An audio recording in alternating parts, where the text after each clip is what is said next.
Hello mga kawaray, so for today's video is no more rebanding cream laanay kita. Magluluto kita hin buttered shrimp with silimarin and kenko biluba Nga na to na ako niyan mga bishops, sila ayaw kamo kahadlokan kalayo kay di na kita ito tikad to. Uang panulay no. And syempre mga kawaray, nung nag-start na po ako pagluto na itong sinisiring nga buttered shrimp. Kung makikita niyo mga kawaray, nung iskimbutang ko yan suka para pampaluto, pansabaw. Niya din na kailangan ng tubig.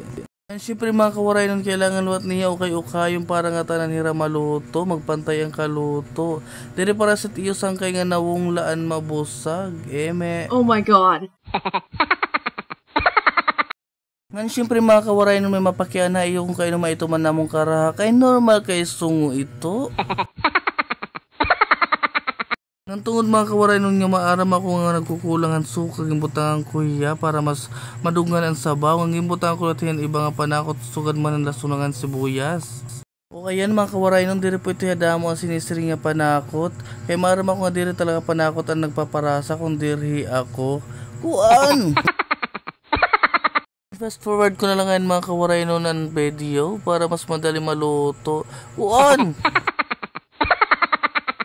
O diba mga kawaray nun?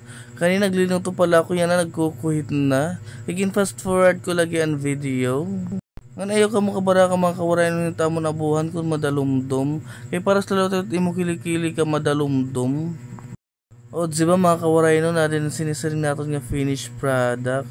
Nandiri pa ako sure din ako ninon marasa kung ni ako ba kung na akong ginloto. Nga bata hagard. Yay, na-smile pa good.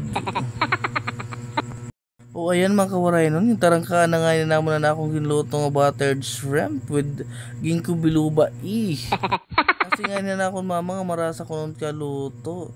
Pero siring naman na akong patod nga nata ako natubangan nga diri ko nung marasang kaluto kay medyo maasin-asin nga matulotami